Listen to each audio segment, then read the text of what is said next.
Olá a todos vocês que nos acompanham por esse canal Terapias com Harmonia. Neste momento, neste vídeo, nós vamos compartilhar conhecimento metafísico sobre a passagem da história do Mestre Jesus pela Terra e vamos fazer uma análise histórica e também vamos aprender a trabalhar metafisicamente com esse trecho dessa história, para que possamos entrar em contato com os códigos lumínicos que foram deixados na Terra pelo Avatar Jesus, nesta saga em que ele viveu aqui conosco, nos ensinando. A metafísica de Jesus hoje é o menino Jesus com os doutores da lei. E nós escolhemos esta obra aqui, que é do pintor Heinrich Hoffmann, que é conhecido como o pintor da vida de Jesus, porque ele colocou vários trechos da vida de Jesus em suas obras, em suas pinturas. Ele é um pintor muito inspirado, é reconhecido por vários grandes instrutores da atualidade como um homem que recebeu informações superiores e recebeu intuição para expressar na arte profundos conhecimentos. Sempre que temos algum trecho da história do Mestre Jesus em que este pintor tenha retratado, nós escolhemos as obras dele para colocar para vocês. Aqui tem bastante detalhes interessantes a respeito da obra dele e é o que nós vamos compartilhar com vocês aqui ao longo deste vídeo. Observem como ele colocou o menino Jesus, vestido aí em ricos trajes, como nos chamando a atenção para isso, né? Nos informando que Jesus fazia parte de uma classe social mais elevada, o que não é comumente colocado nos evangelhos canônicos, mas é sempre colocado nos registros evangélicos das escolas iniciáticas. Então, aqui nós vamos falar o que podemos falar, o que nos é permitido falar, para que não sejamos aí cerceados em nosso trabalho posteriormente, mas no nosso curso Cristianismo Iniciático, faremos a extensão desse vídeo, onde colocaremos as informações mais aprofundadas do porquê que o pintor Hoffmann colocou estas vestes principescas no menino Jesus.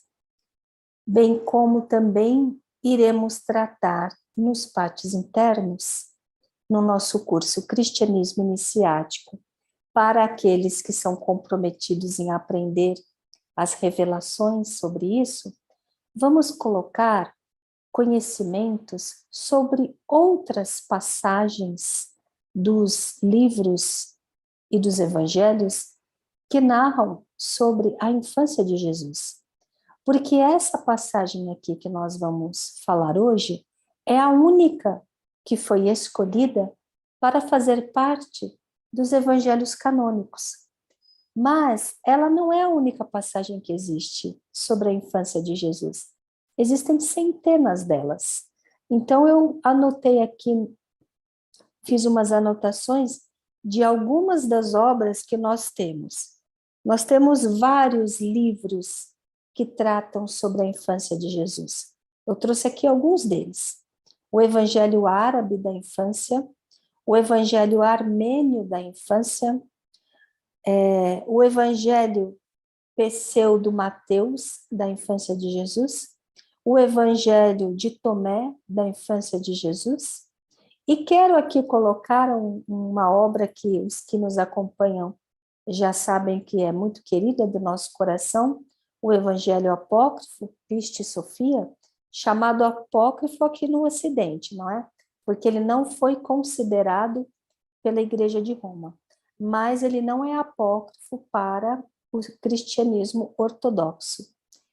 E na obra Pistis Sophia, né, uma obra gigante aí de mística e metafísica, Maria, mãe de Jesus, descreve várias passagens interessantíssimas, algumas até muito assim diferentes mesmo, sobre a infância de Jesus e alguns acontecimentos que ela teria vivido com seu filho extraordinário, numa família que também era extraordinária. Então, são várias obras, mas dentro dos evangelhos canônicos oficiais, somente essa obra aqui foi a escolhida para fazer, somente essa passagem foi a escolhida para fazer parte. Então, vamos falar aqui um pouquinho sobre ela. Quando aconteceu esse episódio, historicamente, vamos primeiro falar historicamente. Então, a família de Jesus vivia em Nazaré, não é?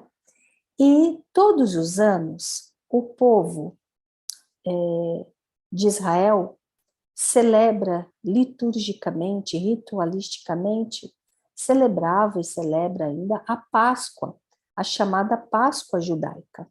Não é a nossa Páscoa, não é a mesma celebração que o povo de Israel fazia na época de Jesus. Quando eles celebravam a Páscoa judaica, que celebrava a saída deles do Egito, eles iam para a celebração onde estava localizado o grande templo, que era o templo de Jerusalém. A família de Jesus vivia em Nazaré. Então, eles estavam a uns 5 dias de viagem de Jerusalém. Quando eles iam até lá, para o templo, era essa viagem de 5 dias, unidos, as famílias se uniam em caravanas, às vezes bairros inteiros se uniam, eles viajavam em caravanas. Então, imagine a cena, uma cena tipicamente como nós vemos nos filmes que retratam o povo árabe, podemos visualizar desta forma, vai ajudar a nossa imaginação. Imaginem essas caravanas seguindo, muitas e muitas delas, para Jerusalém, porque era em Jerusalém que acontecia a celebração litúrgica da Páscoa judaica. Eles viajavam esses 5 dias de viagem e era comum o grupo de mulheres fazerem um grupo, o grupo de homens outro grupo, as crianças outro grupo, e assim iam eles. Deviam se encontrar em alguns horários do dia, era muita gente, a fila da caravana devia ser bem longa, não é? Então os pais deviam falar aos filhos, estejam aqui na hora da refeição, estejam aqui tal hora, e assim era, eles viajavam até Jerusalém. Chegando lá, a coisa também era muito ampla, muito gigantesca, era uma metrópole, muita gente de muitos locais diferentes ali reunidos, e havia diferentes ritos em diferentes lugares, acontecendo todos ao mesmo tempo. Havia também os mercados, havia a venda de animais para os sacrifícios que eles faziam, que era um costume. Havia uma série de coisas. E as famílias também deviam combinar com os seus membros, né, com os seus respectivos familiares. Ora, as mulheres, nós vamos para aqui, porque nós podemos fazer parte disso. Os homens poderiam ir para lá. Deveria haver homens que queriam ver as salas de ensinamento dos doutores da lei, ouvir a respeito da filosofia, da ciência judaica, ou dos livros, devia ter várias salas de estudos, diferentes coisas acontecendo, cada um ia para um lugar do seu interesse, e eles também deviam marcar alguns horários para se encontrarem, talvez na refeição da noite. Nós conseguimos entender por essa passagem, os evangelhos canônicos dizem que foi a primeira vez que Jesus foi para Jerusalém. Não temos certeza disso do ponto de vista dos evangelhos apócrifos, do ponto de vista destes evangelhos, destes relatos. Jesus é um viajante desde a mais tenra idade. Ele viajou para o Egito Pequeno, voltou e continuou em viagens com seu pai e seu tio. Então, os relatos diferem um pouco. Não sabemos se essa era a primeira vez que ele estava indo para a celebração da Páscoa em Jerusalém. Mas o fato é que parece que ele era um menino bastante amadurecido, porque os seus pais deram liberdade a ele para ele viver ali conforme ele quisesse. Ele não ficou junto dos pais. Tanto não ficou que é por causa desse motivo que aconteceu o que aconteceu. Então, ali eles ficaram 2 dias, não é?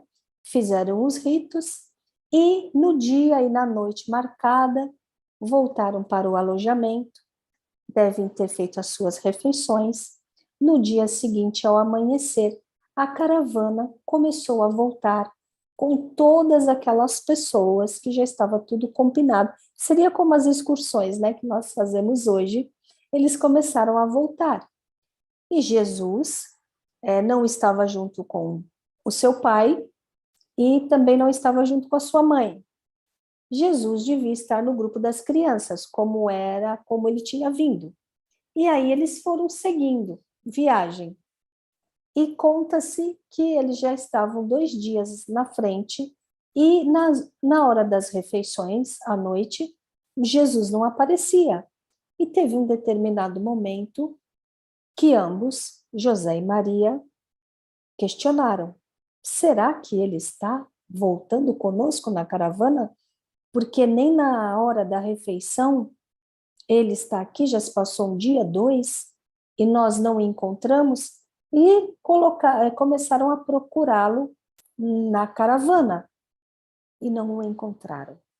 Ele realmente não estava.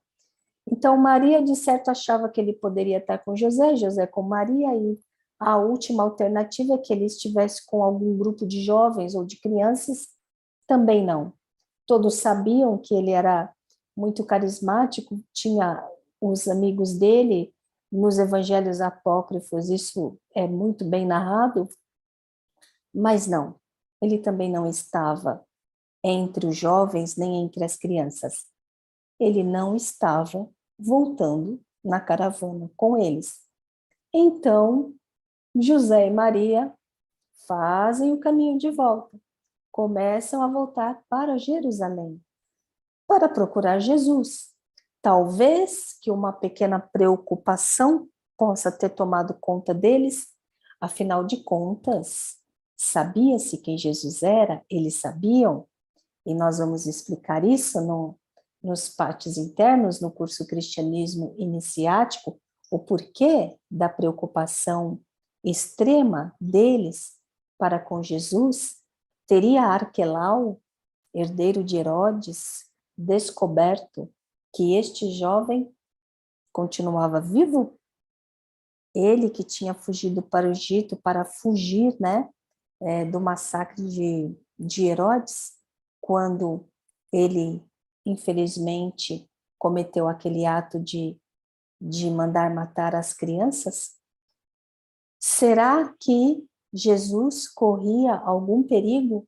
Então os pais voltam, chegam a Jerusalém, depois de 2 dias, e eis que começam a procurar ali Jesus, batendo de porta em porta, perguntando nas pousadas, em todos os locais que eles imaginavam. E aí, em algum momento, começou-se a falar para José, para Maria, Será que ele não é um menino prodígio que está há dias nas salas dos doutores da lei, estudando os rolos sagrados com eles? Eles ouviram isso. E eu fico imaginando a cena. José e Maria devem ter se olhado e devem ter pensado, com certeza é ele. E lá foram eles para o templo, para o setor onde tinham as salas, onde ficavam ali os doutores da lei, passando ensinamentos. Como era muito típico do antigo povo árabe, né? E do Oriente Médio também, eles sentavam em círculos naquelas almofadas e ficavam ali compartilhando sabedoria. E então José e Maria devem ter olhado para uma sala, para outra sala, até que eles chegaram numa porta e lá estava Jesus, o filho deles, falando e conversando com os doutores da lei. Os relatos, tanto dos evangelhos canônicos como dos evangelhos apócrifos são idênticos ao dizer que os doutores de conhecimento, os doutores da lei, estavam encantados com o modo como aquela criança, aquele menino, interpretava e explanava a respeito dos rolos sagrados. E o nosso pintor, o Hoffmann, foi muito feliz ao retratar isso nessa obra aqui que nós compartilhamos com vocês. Vejam que ele conseguiu compartilhar como é que os doutores da lei estão observando atentamente e estão encantados com as palavras deste menino. Então, José e Maria esperaram ali ele terminar aquele momento, né? Várias pessoas ali ouvindo aquele menino falar. A sala em que ele estava repleta de pessoas. Já fazia alguns dias que ele estava fazendo isso. Então, ele pegou ali uma fama. Aquela sala estava repleta de pessoas. E aí, quando ele acabou, todo mundo foi saindo e ele veio calmamente, serenamente, em direção aos seus pais. E é muito interessante observarmos o que Maria falou para ele e a resposta que ele deu a Maria, mãe dele. Isso nos diz muito. Ela fala assim com ele: filho, por que você fez isso? Nós ficamos preocupados com você. E aí está ali no Evangelho: eu e o seu pai ficamos preocupados com você. E ele, serenamente, calmamente, respondeu aos dois: mas por que vocês se preocuparam comigo? Vocês não sabem que eu tenho que cuidar dos assuntos do meu Pai Altíssimo? Então, vejam, aprofundem o entendimento deste curtíssimo, mas grandioso diálogo. Maria não está dando uma bronca no filho porque ele não voltou na caravana. Maria não está dando uma bronca no filho porque ele ficou em Jerusalém, porque ele estava de frente aos doutores da lei. Ela simplesmente faz observação: filho, por que você fez isso? Nós ficamos preocupados. Ou seja, ela coloca em primeiro plano a preocupação. O modo como ele escolheu fazer deixou os pais preocupados porque ele não informou o que ia fazer. Nessa observação de Maria, nós percebemos que ela tinha já um prévio entendimento da natureza do trabalho do filho dela de 13 ou 14 anos. E na resposta de Jesus, que muitos falam que ele deu uma bronca na mãe dele, também nós que somos estudiosos da metafísica, Não interpretamos assim que ele deu uma bronca nela. Ele falou respeitosamente com a mãe dele, calmamente. Ele simplesmente observou. Vocês não sabem que eu tenho que cuidar dos assuntos do meu Pai Altíssimo? E reparem no detalhe. Vocês não sabem que é assim? A conversa da família. Os pais sabem o papel importante que ele tinha. E fica subentendido também que eles respeitavam esse, esse papel, essa tarefa, esse modus operandi com o que o filho deles agia diante da sociedade, em tudo que ele fazia. Tudo isso fica ali muito claro nesse curto diálogo. De fato, não existem relatos mais profundos a respeito desta conversa, e ele então volta com os pais para Nazaré, onde eles vivem. Então é algo que nos passa informação de muita coisa. A família sabia do papel dele, ele sabia que a família sabia, mas também passa a informação de que os seus pais eram preocupados com a segurança dele. Então, existe algo aí, existe algum detalhe que deixava, com que seus pais sempre estavam atentos ao que acontecia com o menino Jesus. É uma das poucas passagens dos evangelhos canônicos onde nós vemos José, o pai dele, numa tarefa com ele. Ali nós vemos a família viajando para uma celebração religiosa e social. É um dos poucos acontecimentos em que José está presente. Nos evangelhos apócrifos não acontece a mesma coisa. José está presente em inúmeras ocasiões. Existem várias viagens que Jesus faz com seu pai, não é? Muitas delas para o Egito. Mas aqui fica esse registro interessantíssimo dessa passagem que foi escolhida para fazer parte dos evangelhos canônicos. Agora, gostaria de também convidá-los a fazer uma interpretação metafísica a respeito desta passagem.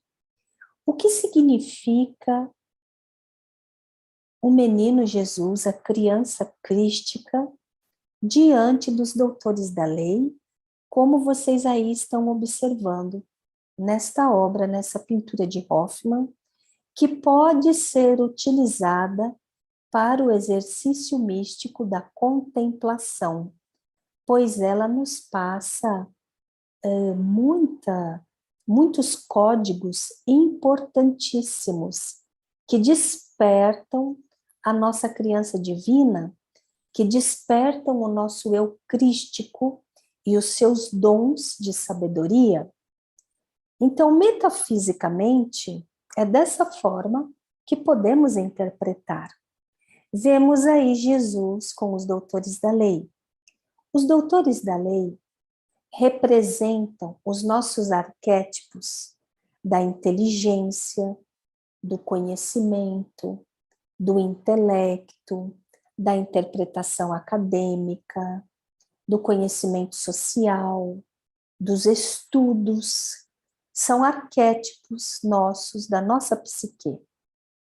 Mas, muitas vezes, esses arquétipos, com muita facilidade, podem se transformar em arrogância, em rigidez, em mediocridade, em intelectualismo, em dialética vazia, não é? Isso pode acontecer. Na nossa caminhada evolutiva, quantas vezes nós nos deixamos envolver por uma interpretação mais materialista de tudo e nos perdemos em tudo isso aí que eu falei. Agora, o que representa o menino Jesus diante dos doutores da lei, encantando os doutores da lei. Metafisicamente, em nosso interior, ele representa o despertar da consciência crística. Poderíamos chamar o despertar do nosso eu divino, o despertar do nosso eu crístico, o despertar da nossa presença divina.